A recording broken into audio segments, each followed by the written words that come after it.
কারো জন্য বাঁধ ভাঙা উল্লাস, তো কারো জন্য হৃদয় ভাঙা একটা মুহূর্ত। বিশ্বকাপ ফুটবল যতই নকআউট স্টেজের দিকে যাচ্ছে, ততই কিন্তু এই ধরনের ঘটনাগুলি চোখের সামনে বেশি করে পড়ছে। এবং গ্রুপ পর্বের তৃতীয় রাউন্ডের শেষ যে খেলাগুলো অনুষ্ঠিত হয়েছে, তারপর অনেকগুলো দলের বিদায় ঘণ্টা বেজে গেছে, যার মধ্যে সবচেয়ে করুণ পরিণত হয়েছে ইরানের, যারা তিনটা আলাদা ম্যাচের দিকে তাকিয়েছিল। ম্যাচের রেজাল্ট ইকুয়েশন তাদের পক্ষে, যে কোনো একটা ম্যাচে গেলেও ইরান হয়তো অপরাজিত থেকেও তারা যে 3টা পয়েন্ট পেয়েছে, সেই 3টা পয়েন্ট নিয়েই রাউন্ড অফ 32-তে যেতে পারতো। সেটা হয়নি, ইরানের জন্য হয়েছে হৃদয় ভঙ্গ। আর অন্যদিকে আলজেরিয়া, তারা কিন্তু পার করে ফেলেছে সেই জায়গা, এবং আলজেরিয়ার সাথে এই বিশ্বকাপে খেলা 10টা আফ্রিকান দেশের মধ্যে 9টা দেশই কোয়ালিফাই করেছে রাউন্ড অফ 32-তে, যেটা আফ্রিকার ফুটবল উত্থানের একটা নতুন গল্প। সব আলোচনা নিয়ে আমরা থাকবো ওয়ালটন স্মার্ট ফ্রিজ প্রেজেন্টস ড্রিবলিংয়ে। আমন্ত্রণ জানাচ্ছি সবাইকে।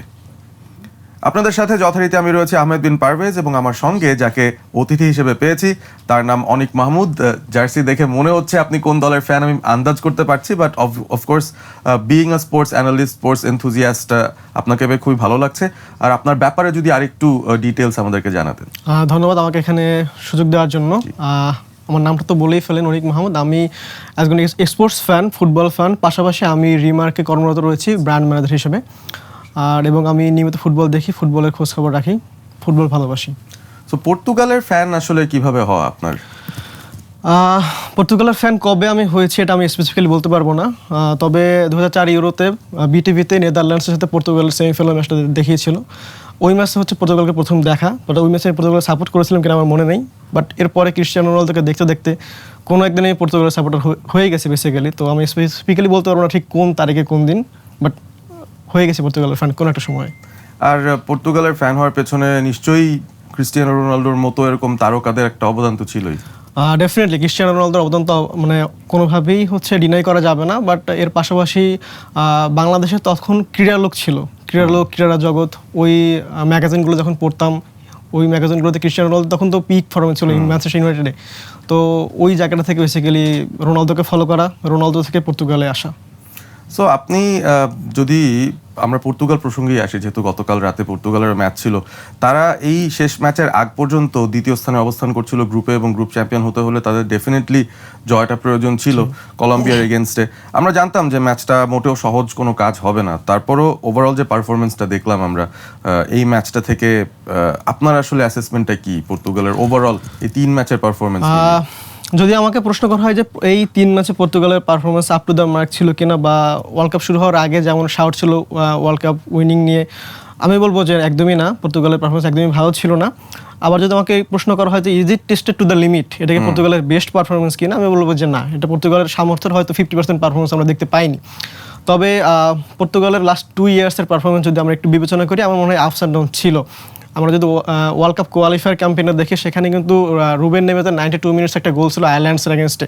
ওই গোলটা না হলে কিন্তু পর্তুগাল লিটারেলি প্লে অফ খেলতে হয়।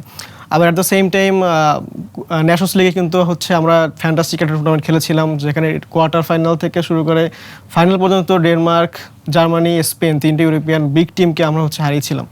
তো পর্তুগালের খেলায় আসলে আমার মনে হয় যে কোচ এবং টিম ম্যানেজমেন্টের কিছু ঘাটতি রয়েছে। যদি আমি বলি, পর্তুগাল এখন পর্যন্ত পর্তুগালের কোন এক্সাইতে খেলবে সেটা ফিক্সড না। পর্তুগালকে নিয়ে যেটা বলা হয় পর্তুগালের বেস্ট স্কোয়াড রয়েছে, বাট ফুটবল একটা কথা আছে যে স্কোয়াড এবং এক্সাই কখনো সেম না। আপনি চাইলেই একটা গুড স্কোয়াড মেক করতে পারবেন, বাট গুড স্কোয়াড থেকে বেস্ট এক্সাই বের করাটা কোয়াইট ডিফিকাল্ট। পর্তুগালের এই টিমে আমরা দেখতে পাচ্ছি যে ভিটিনার মতো মিডফিল্ডার রয়েছেন, ব্রুনো ফার্নান্দেজের মতো মিডফিল্ডার রয়েছেন, কিন্তু তারা কেউ আনলক হচ্ছে না। কারণ আমার মনে হয় যে পর্তুগালের মিডফিল্ডে সেন্ট্রাল ডিফেন্সিভ মিডফিল্ডারের একটা গ্যাপ রয়েছে। কারণ পিএসজির কথা যদি বলি, পিএসজিতে হচ্ছে ভিটিনা এবং জোয়ান নেভেস ক্লিক করে, কারণ পিএসজিতে ভিটিনা এবং জোয়ান নেভেসকে সাপোর্ট দেওয়ার জন্য ফেবিয়ান রুইস রয়েছেন। বাট পর্তুগাল ন্যাশনাল টিমে কিন্তু ফেবিয়ান রুইস নেই, এখানে ব্রুনো ফার্নান্দেস রয়েছেন। আপনি ব্রুনোকে কখনোই ওমিট করতে পারবেন না, কারণ Bruno needs to be there. কারণ পর্তুগালের অ্যাটাক বলেন, যাই বলেন না কেন, ব্রুনোকে সেন্ট্রাল করে কিন্তু হয়ে থাকে। ইভেন কঙ্গো ম্যাচেও কিন্তু ব্রুনো বেটার পারফর্ম করেছেন। সো পিএসজির কথা যদি বলি, সেই তুলনা দিয়ে হবে না। পর্তুগালের আমার কাছে মনে হয় যে পর্তুগালের জন্য পর্তুগালের স্ট্রেংথ অনুযায়ী টিমটা সাজানো উচিত।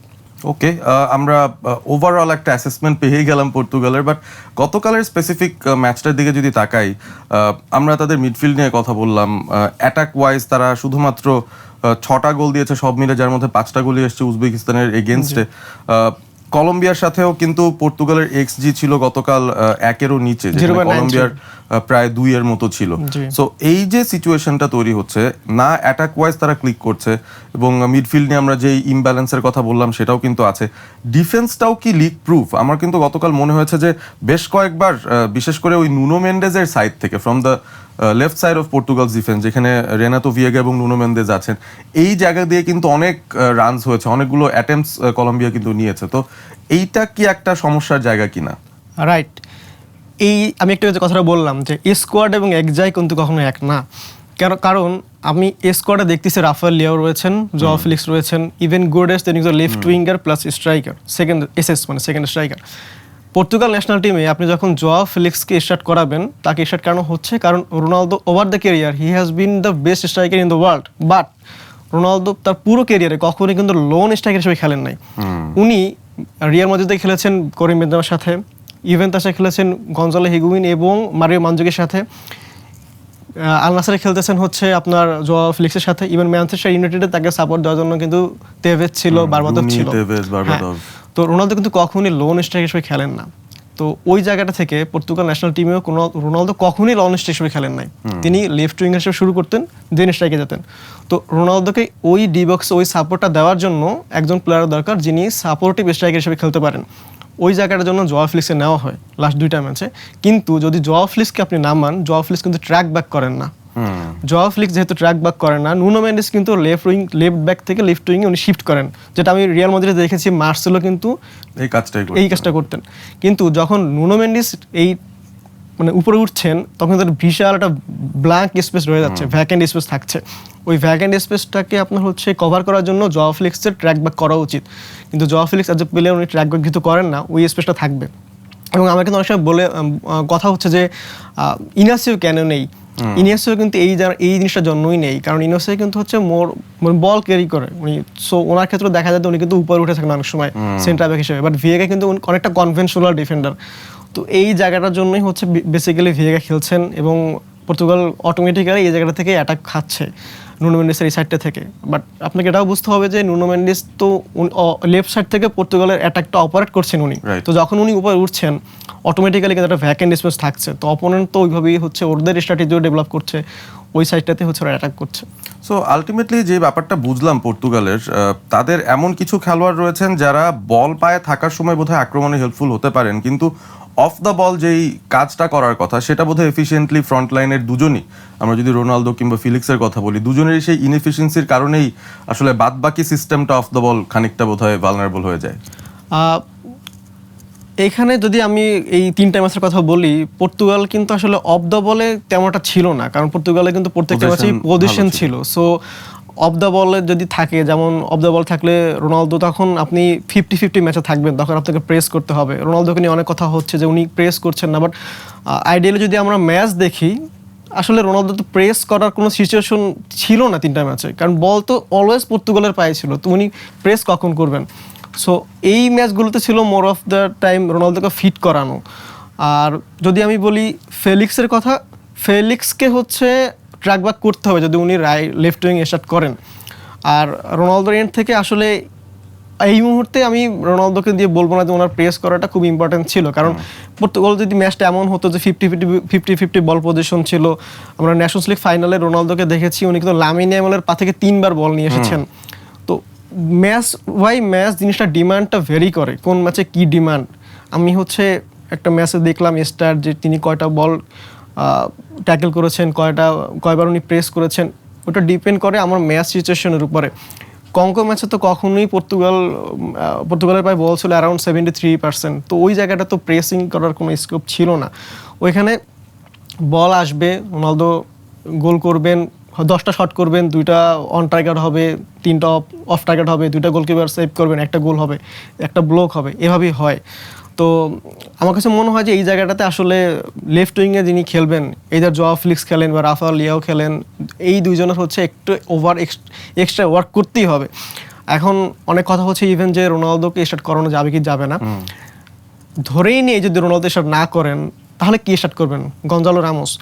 গঞ্জালো রামোস তার পুরো সিজনে পিএসজিতে তিনি মাত্র একটা গোল করেছেন ফার্স্ট হাফে, তার 11টা গোল করছেন এই সিজনে তিনি পিএসজিতে, তার মধ্যে একটা গোল ফার্স্ট হাফে, 6টা গোল করছেন 80 মিনিটের পরে।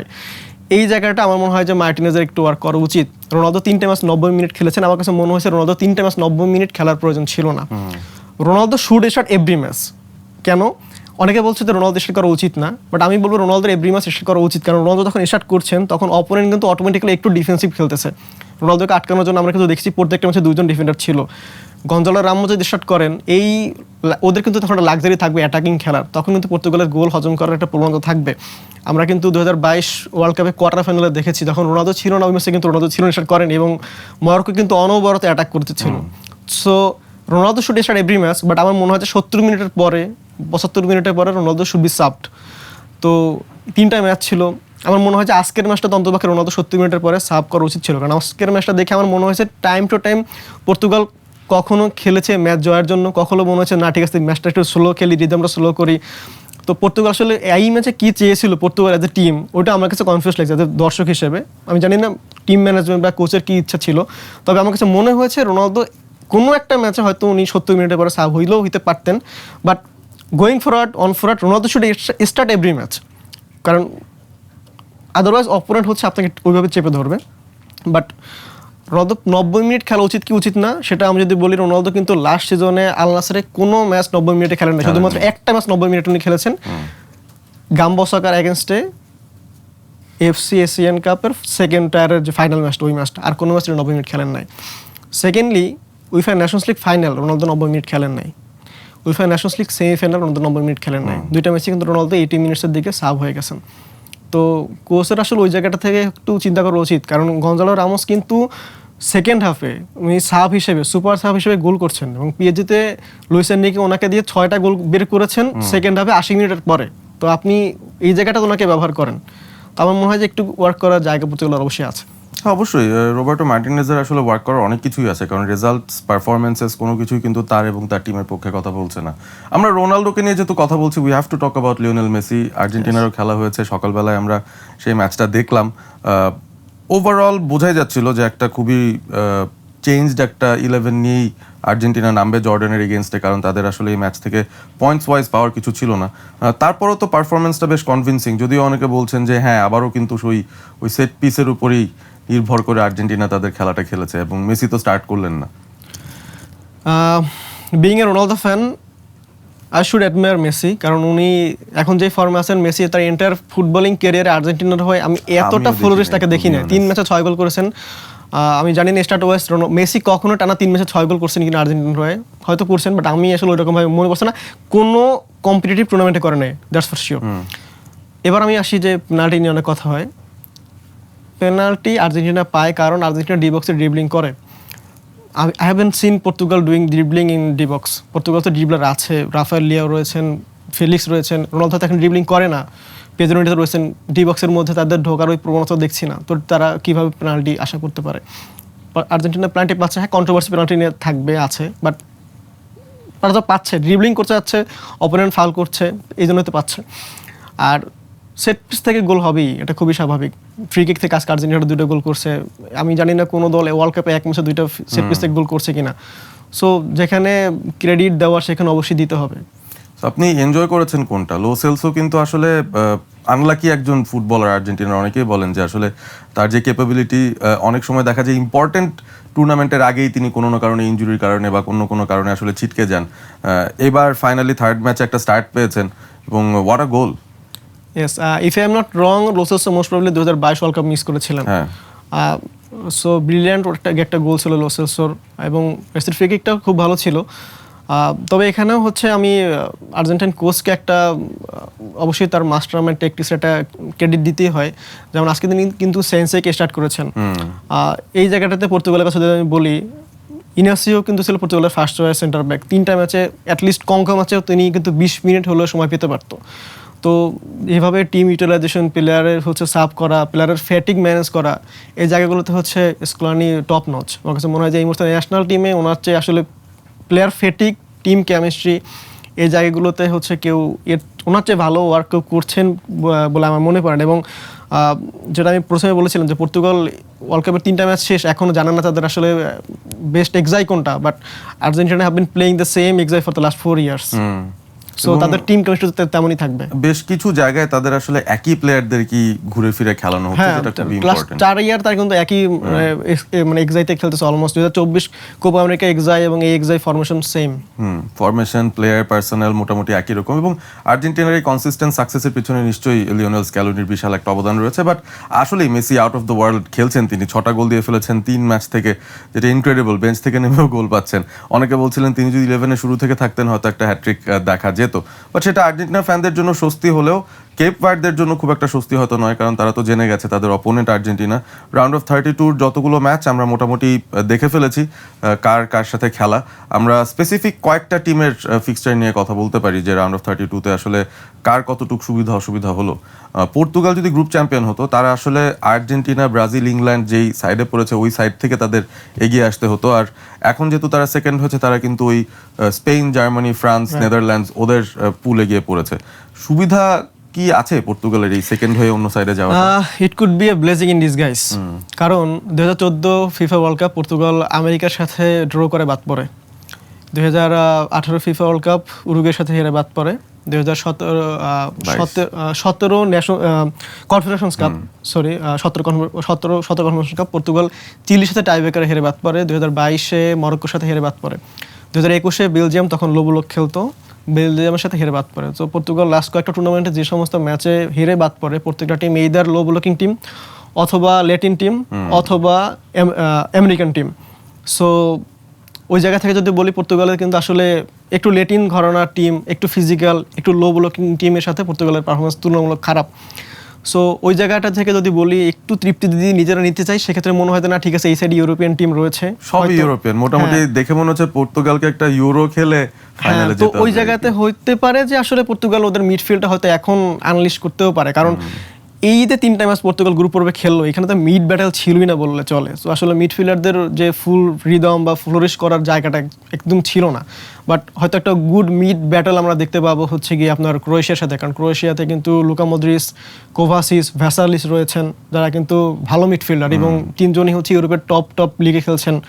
সো ওই জায়গা থেকে আমার মনে হয় যে একটা ভালো মিড ব্যাটেল দেখতে পাবো, যেখানে হচ্ছে পর্তুগালকে বল ক্যারি করতে হবে, বল লুজ করবে, বল পজিশন নিতে হবে। তো এই ম্যাচগুলোতে কিন্তু আসলে পর্তুগালের এরকম বল ইস্যু ছিল না। আর কলম্বিয়া ম্যাচটা মোর ফিজিক্যাল ব্যাটেল ছিল। সো ফিজিক্যাল ব্যাটেলের এগেনস্ট আসলে ওইভাবে হয়তো হয় না। বাট যারা একটু বল রেখে খেলে, ওই ধরনের টিমের এগেনস্ট হচ্ছে মিডফিল্ডগুলো একটু হয়তো অন্যভাবে দেখতে পাবো আমরা ভিটিনাকে। We can hope for the best. Interesting, Portugal second হয়েও বোধহয় বেটার ডিলটা পেয়েছে, এটা কিন্তু অনেকেই বলছেন। আমিও পড়ছিলাম আসলে যে হ্যাঁ, did they get the better deal, European টিমগুলোর সাথেই তাদের খেলতে হবে। ইনিশিয়ালি ক্রোয়েশিয়া, পরবর্তীতে শুনছি যে স্পেনের সাথে খেলা হতে পারে, বেলজিয়ামের সাথে খেলা পড়তে পারে, ফ্রান্সের সাথে পড়তে পারে। সো আলটিমেটলি আমার মনে হচ্ছে অনেকটা ইউরোজ খেলার মতো করেই পর্তুগাল অনেকগুলো ইউরোপিয়ান টিমকে ফেস করবে, এবং তারপর যদি সুযোগ থাকে তাহলে রোনালদো এবং মেসির দেখা হতে পারে ফাইনালে, একেবারে ফাইনালে গিয়ে, তার আগে কিন্তু না। আমরা আর্জেন্টিনার পাথওয়েটা নিয়েও একটু আলোচনা করি। আপাতত 2টো ধাপ নিয়ে আলোচনা করি, কারণ সহজ মনে হচ্ছে অন্তত কাগজে কলমে। কেপ ভার্ডে আছে, কেপ ভার্ডেকে যদি আর্জেন্টিনা হারিয়ে দেয় তাহলে রাউন্ড অফ 16-এ তাদের ইজিপ্ট এবং অস্ট্রেলিয়ার মধ্যে যেই টিম জিতবে তাদের সঙ্গে খেলা। সো একটু কি কম্পারেটিভলি আবারও ইজি হয়ে যাচ্ছে কিনা আর্জেন্টিনার জন্য? কম্পারেটিভলি আর্জেন্টিনার জন্য ইজি, তবে আমার কাছে মনে হয় যে Argentina given the current form and chemistry, Argentina either ওয়েতে হচ্ছে তারা হয়তো অ্যাটলিস্ট সেমিফাইনালে এনশিওর করতে পারবে বা করতো। It could be either way. So আসলে অপোনেন্ট ইজি বা হার্ড সেটা নিয়ে আমি কথা বলতে চাচ্ছি না, কারণ ওনাদের এই মুহূর্তে টিম কম্বিনেশন সেটা অবশ্যই তাদের পক্ষে কথা বলে। তবে ইন্টারেস্টিংলি আর্জেন্টিনা লাস্ট 2 বছরে কোনো ইউরোপিয়ান বিগ টিমের সাথে ফ্রেন্ডলি ম্যাচ খেলে নাই। ওনারা কিন্তু হচ্ছে এই যে Panama, Haiti, Honduras, Puerto Rico, Nicaragua এই ধরনের টিমের সাথে খেলে আসছে। তো আমি জানি না আসলে হয়তো এই জিনিসটা ওনাদের জন্য একটা ব্লেজিং হতে পারে, কারণ এই ধরনের লো ব্লকিং একটু আগলি ফুটবল খেলার দলের সাথে কিন্তু তাদের খেলার অভ্যাসটা রয়েছে। কেপ ভার্দে কিন্তু আগলি ফুটবল খেলে 2টা ম্যাচে পয়েন্ট নিয়ে নিয়েছে উরুগুয়ের সাথে এবং স্পেনের সাথে। সো ওই সময় হচ্ছে অনেকে অনেক কথা বলতো যে এই ধরনের টিমের সাথে কেন খেলছেন। হয়তো এখন আমরা দেখতে পাচ্ছি এই ধরনের টিমের সাথে খেলাটাই হয়তো আর্জেন্টিনার জন্য একটা ভালো অ্যাডভান্টেজ নিতে আসতে পারে, কারণ তারা তো এখন এই মিশর কেপ ভার্দের সাথে খেলছেন, বাট লাস্ট 2 ইয়ার্স কিন্তু ওরা কোনো ইউরোপিয়ান টিমের সাথে ফ্রেন্ডলি খেলে না, এই ধরনের টিমের সাথে ফ্রেন্ডলি খেলছেন। তখন অনেক কথা হয়েছিল এই ধরনের টিমের সাথে ফ্রেন্ডলি খেলছে তাহলে কি আর্জেন্টিনা ওয়ার্ল্ড কাপটাকে হালকাভাবে নিচ্ছে, বাট আলটিমেট ওয়ার্ল্ড কাপে কিন্তু তাদের এই ধরনের টিমের সাথে খেলা পড়ছে। ইন্টারেস্টিং। অনেকেই যেটা বলেন দিন শেষে আসলে যারা কাজ করছেন বা যারা প্ল্যানিং করছেন তাদের প্ল্যানটা হয়তো আরো অনেক বড়, যেটা আমরা পরবর্তীতে এসে টের পাই। যেমন মেসি যখন ইন্টার মায়ামিতে গেলেন সবাই ভাবছিল যে কেন তিনি সেখানে এত জলদি গেছেন, ডি পলকে যখন সাথে নিয়ে গেছেন সবাই বলছিল যে কেন। এখন তো দেখছি না, ইউএসএ ওয়ার্ল্ড কাপের প্রিপারেশনই বোধহয় ছিল এটার একটা অংশ। সো ইন্টারেস্টিং ঘটনা ঘটছে। আমরা ব্রাজিল নিয়ে একটু কথা বলি, কারণ রাউন্ড অফ 32-তে বোধহয় প্রথম হাই প্রোফাইল টিম হিসেবে ব্রাজিল মাঠে নামবে এবং তাদের প্রতিপক্ষ জাপান। এই ম্যাচটা নিয়ে আসলে কি মনে হচ্ছে? যতটুকু ডিস্টেন্ট লাগে অতটুকু ডিস্টেন্ট তো বোধহয় না, মানে দুইটা টিমের তো বোধহয় একটা টাইট ফাইট হওয়ার কথা। Japan over the years world কাপে ভালো খেলে, তারা লাস্ট ওয়ার্ল্ড কাপেও if I'm not wrong Germany এবং স্পেনকে হারাইছিল, এবং রিসেন্টলি ফ্রেন্ডলিতেও তারা ইংল্যান্ডকে হারায় এবং ব্রাজিলকেও হারায়। জাপানের সাথে ব্রাজিলের ম্যাচটা আমার কাছে মনে হয় যে more of A tactical battle হবে।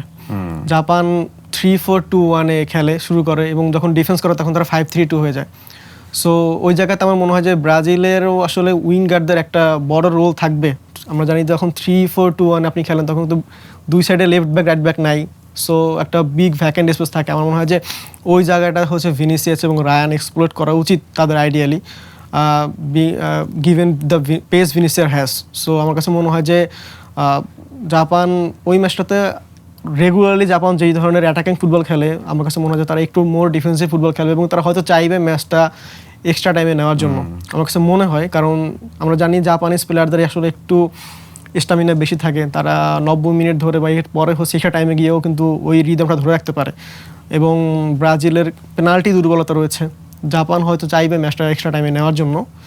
আর যেটা বললাম যে ওরা যেহেতু 3-4-2-1 শুরু করবে, আমার মনে হয় যে আঞ্চলতিকেও একটু চিন্তা করতে হবে। আসলে উনি হয়তো নেইমারকে নামাবেন না, বলে দিচ্ছি, কারণ উনি চাইবেন না 3-4-2-1-এর এগেনস্টে কোনো স্লো কেউ আসলে উইংয়ে খেলুক। তিনি চাইবেন যে কেউ একজন পেসি প্লেয়ার রায়ান এবং ভিনিসিয়াসের মতো এক্সপ্লয়েট করে, এবং 3-4-2-1-এ তখন 3 vs 1 হবে।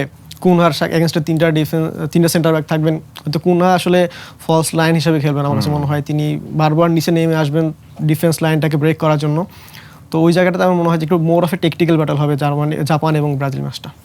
Interesting battle. এবং আমরা আসলে প্রথম যে ম্যাচটা দিয়ে রাউন্ড অফ 32 শুরু হবে সেই ম্যাচটা দিয়েই আজকের শোটা শেষ করতে চাই, বিকজ আগামীকাল সেটার সেই ম্যাচটা নিয়েই আলটিমেটলি আমাদের কথা বলতে হবে। সেখানে হোস্ট কানাডা, তারা সাউথ আফ্রিকার এগেনস্টে খেলছে। South Africa for the first time তারা রাউন্ড অফ 32-তে কোয়ালিফাই করলো, এবং তাদের যে ওভারঅল পারফরমেন্স, শুরুতে মনে হচ্ছিল তারা one of the weakest teams. মেক্সিকোর সাথে যখন শুরু হয়েছিল ম্যাচটা, তাদের 3 জন লাল কার্ড খেয়েছেন প্রথম দুটো ম্যাচ মিলিয়ে, তারপরও কিন্তু সামহাও তারা তাদের ফাইটটা ধরে রেখে রাউন্ড অফ 32-তে এসছে। এবং কানাডা, তাদেরও একটা আপস অ্যান্ড ডাউনস গেছে। ফার্স্ট ম্যাচ ড্র হওয়ার পর সেকেন্ড ম্যাচে আবার কাতারকে 6-0-তে হারানো, থার্ড ম্যাচটা আবার সুইজারল্যান্ডের কাছে হেরে যাওয়া, তারপরও 4 পয়েন্ট নিয়ে চলে আসা। তো এদের তো আসলে এই দুটো টিমের তো আসলে ওয়ার্ল্ড কাপ জেতাটা হয়তো মিশন থাকবে না, but who do you think are favourites এই দুটো টিমের মধ্যে? এই দুইটা টিমে আসলে কারোই হারানোর কিছু নাই, them nothing to lose. So we can expect a very entertaining football from both of them. এবং আমার কাছে মনে হয় দুইটা টিমই অ্যাটাকিং ফুটবল খেলে, লাইক যেটা দেখে থাকে অনেক সময় ছোটো টিমগুলো ডিফেন্সিভ ফুটবল খেলে, বাট কানাডা এবং south Africa both are very attacking team.